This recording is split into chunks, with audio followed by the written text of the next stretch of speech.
Pera aí, já pensou em realizar sua primeira venda em 24 horas no mercado digital? Olha, eu tenho um desafio para você. Se você não realizar sua primeira venda em 24 horas com o meu treinamento, onde eu mostro o passo a passo, você pode estar perdendo o seu dinheiro de volta.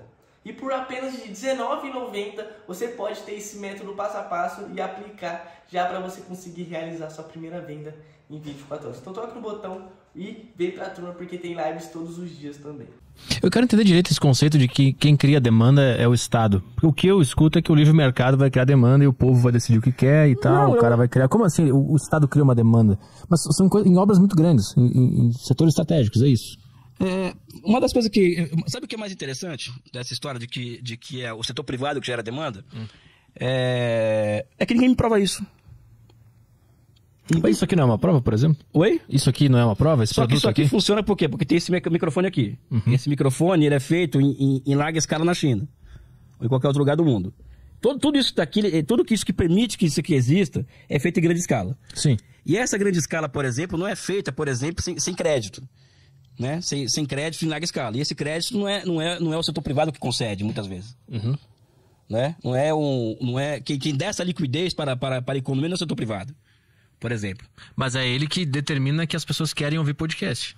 Oi? É o setor privado que determina que as pessoas querem consumir podcasts, né? Não é o setor privado. Você está me falando que a oferta cria a demanda. Não. É o contrário. É o contrário. Sim, o privado, digo, a minha relação com o ouvinte desse programa. Não, a sua relação com o ouvinte desse programa, ele é condicionado por uma história. Né? E essa história passa pela pandemia de 2020, por exemplo. Né? Ou seja, os podcasts já existiam anteriormente, em 2020, não é isso? Sim, é. Só que eles ganham um up muito grande com a pandemia. Claro, porque as pessoas decidiram que elas queriam, né? Exatamente. Mas onde é que o Estado entrou aí? Não consigo pegar ainda. Não, o Estado entra quando ele come. Por exemplo, o Estado gerou 13 milhões de empregos. O Brasil, então, gerou tantos milhões de empregos. Como que pode acontecer um negócio desse? Então, vou dar um exemplo aqui pequenininho. Não vou nem falar em obra, porque isso é uma coisa, é o beabá da economia política, são os grandes empreendimentos que geram efeitos de cadeamento da economia, né? Efeitos de spillover, por exemplo, isso vai gerar um efeito de cadeamento até chegar aqui. Né? Ou seja, um único grande empreendimento é capaz de fazer as coisas chegarem aqui, por exemplo. Tem um plástico aqui, tem, né? Ou seja, isso aqui é petróleo. Né? Isso aqui é fruto do efeito de cadeamento de um grande investimento que foi feito pela Petrobras, por exemplo. Tá? Então isso é o beabá da economia da economia do desenvolvimento. Né? Pegar aqui, por exemplo, um dos motores do crescimento econômico sob o governo Lula, crédito consignado, por exemplo. O crédito consignado, ele deu um poder de consumo para as pessoas, né, para elas fazerem o que elas quiserem. Né? Comprar pinga, comprar isso, comprar aquilo, Bolsa Família, a mesma coisa e tal. Então isso foi um gerador de demanda para o setor privado, né? Sem que as pessoas tivessem essa coisa, não, que o Estado não pode... Não, o Estado não coloca para as pessoas não tem gastado nisso, naquilo. O Estado queria que a economia se desenvolvesse, a economia funcionasse, gerasse emprego, e ele criou um mecanismo institucional chamado o crédito consignado, né? Porque é um crédito que é para servidor público ou para aposentado, que é uma coisa que fez com que as coisas funcionassem. Né? O Bolsa Família é a mesma coisa. Né? Ou seja, isso é um pequeno exemplo de que é o Estado o centro do processo. Eu não estou falando isso porque eu gosto do Estado não, viu, Petro? Não é que eu acho o Estado bonito, não tenho nada contra, não tenho nada nem contra nem a favor do Estado. Eu sou apenas um cara que eu sou escravo da realidade que eu enxergo, do que eu observo, né? Mas o que eu entendi é que ele dá grana pra galera e a galera usa essa grana nas organizações privadas. É isso que eu tô entendendo. Mas a privada estatal, pouco importa ser gato, cachorro, é o sistema empresarial, eu chamo de sistema empresarial, entendeu? Sim, mas é esse o papel do Estado, é dar uma grana pro cara pra ele fazer a economia girar, é isso? Não. Nesse sentido que a gente tá falando agora. Nesse sentido sim, só que o papel do Estado, ele transpassa tudo isso, né? O papel do Estado, ele vai se... E vou além ainda, né? Na medida que o mundo avança para uma quarta revolução industrial, como hoje, né, o papel do Estado vai se complexificando. Voltando a falar do que me assusta nos podcasts, nos youtubers, por exemplo, quando eles falam em Estado, eu não sei que mundo esse pessoal vive. Né? Eu não sei que mundo que essa galera vive, ou seja, hoje, por exemplo, hoje você está alcançando uma quarta revolução industrial, você está investindo pesado em inteligência artificial, um computador quântico, o Big Data. Pessoal, isso demanda um grau de complexificação do Estado e de mecanismos de financiamento via Estado que o setor privado não tem condições.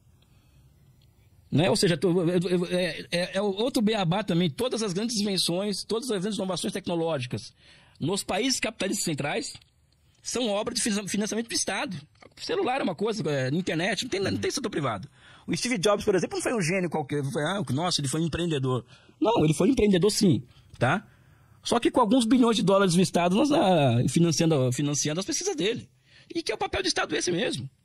Em um mundo em concorrência oligopólica acirrada, e inclusive beirando a guerra, o papel do Estado é fazer isso. Não é livre mercado. Até porque, desculpa, não existe livre mercado. Isso não existe em lugar nenhum no mundo. Não existe livre mercado? Não é muito forte? Não existe. Livre mercado não existe. Mas, por exemplo, o cara decidiu assistir esse podcast agora. Isso foi uma livre iniciativa. E aí a propaganda vai anunciar aqui livremente, porque ela decidiu, porque ela viu que o cara tá assistindo. Isso não é livre mercado? Não. Isso aí é uma liberdade de escolha de um programa da televisão no rádio. Eu tô falando de economia. De modo de funcionar uma economia. Não existe livre mercado. Eu dei um exemplo pequenininho pra tentar... Não, mesmo, cá entre nós aqui, meu amigo. Se a gente for por esse lado, por exemplo... A gente sabe o poder que tem os algoritmos na cabeça das pessoas hoje, né? Sim, claro. Sabe, isso tem um poder sobre as pessoas que aliás, a Manuela Dávila comenta isso aí, que eu não entendo essa ciência, eu não vou falar dela. Mas a grande questão no mundo hoje é como controlar o poder que esses algoritmos têm na cabeça das pessoas. Ou seja, não é o mercado, não é a cabeça da pessoa, não é isso. Nem isso aqui talvez, é evidente você ter a sua competência, que eu reconheci logo no começo aqui, o programa é muito bom e tal, mas também não sei até que ponto que é a livre iniciativa da pessoa de estar aqui também, plugando aqui. É um estudo a ser feito, não tô afirmando, tá? Mas o livre mercado e constituição econômica não existe. E vou além, não existe desde o final do século XIX. O que é mais interessante, ou seja, essas teorias todas de livre mercado, elas surgem no final do século XIX como uma reação à lei do valor do trabalho de Ricardo, não Marx, tá? Eles reagem a Ricardo, tá? Tentando imaginar um capitalismo que já deixou de existir, que era o capitalismo típico da era do Adam Smith, quando o Adam Smith percebe a divisão social do trabalho, aquela fábrica da agulha, que cada um faz uma coisa, sabe, o processo de especialização produtiva, o campo se torna especializado em alimento, a cidade em máquina, ou seja, quando o Adam Smith tem essa sacada genial, então e as pequenas e médias empresas estão concorrendo pela preferência individual dos consumidores. Isso acaba. Isso acaba por quê? Porque a cada crise capitalista, a primeira da 1840 e pouco, depois vem de 1870 e pouco, cada crise que vem, o que acontece? Eleva-se o processo de centralização do capital, ou seja, o grande engole o pequeno. Então, no final do século XIX já existia um conceito que eu não concordo muito com ele, mas vou trabalhar com ele, um capitalismo monopolista de Estado. Ou seja, era um capitalismo gerido por grandes empresas, não micro e médias empresas. E essas grandes empresas que estavam indicando tendência para o mercado, indicando a vontade dos consumidores. Não é? O que está dizendo é que a gente vive numa ditadura, entre aspas, de algumas grandes empresas que determinam como a gente vai viver a nossa vida. Eu não usaria esse adjetivo, mas não é longe disso. Sim. Quer dizer, elas decidem como que a gente vai consumir, o que a gente vai fazer, porque se surgir uma concorrência para ela vai lá, engole e fica lá tomando conta. Exatamente. E aconteceu no Brasil recentemente isso. Aliás, o Brasil, uma das características do capitalismo brasileiro é que recentemente, como a nossa indústria foi destruída pela Operação Lava Jato, a nossa nata da indústria, né, o mais dinâmico, e essa indústria era parte do bloco histórico de poder político do Brasil, né? Essa indústria foi substituída por quem? Pelo capital comercial.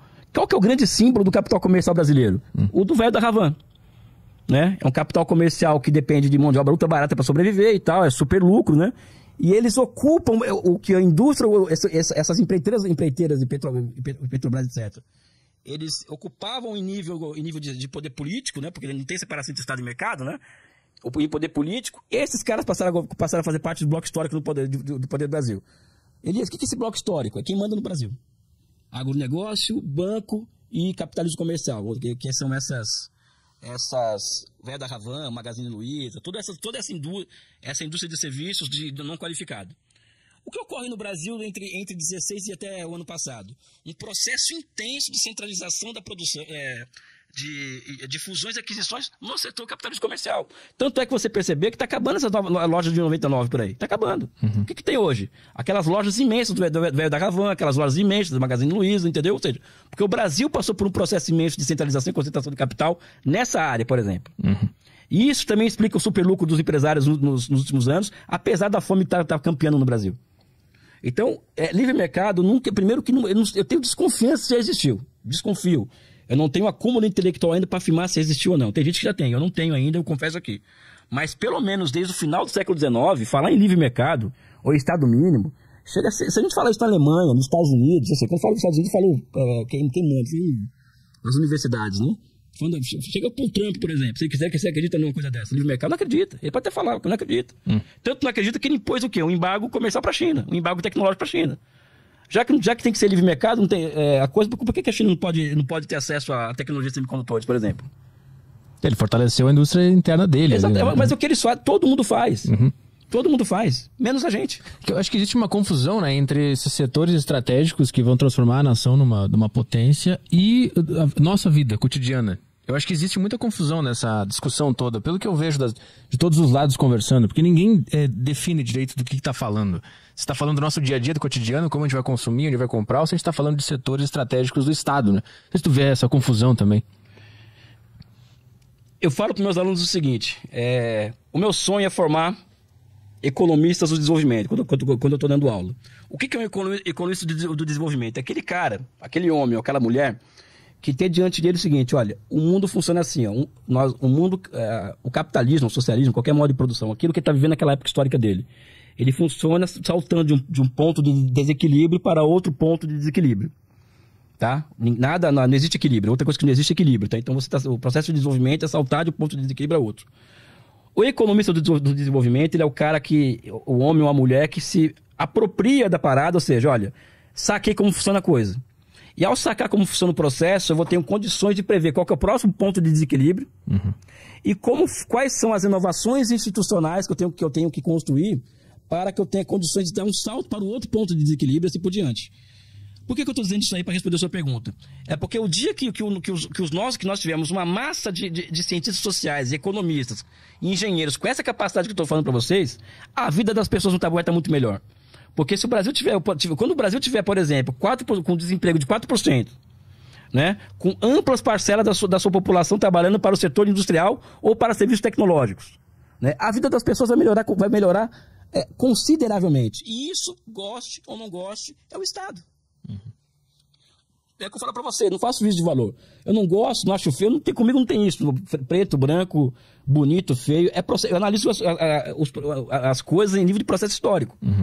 Então, um dia que nós conseguimos pescar qual que é o ponto de qual que é o próximo ponto de desequilíbrio e como fazer para dar esse salto para o outro ponto, ou seja, nós constituímos a capacidade de prever.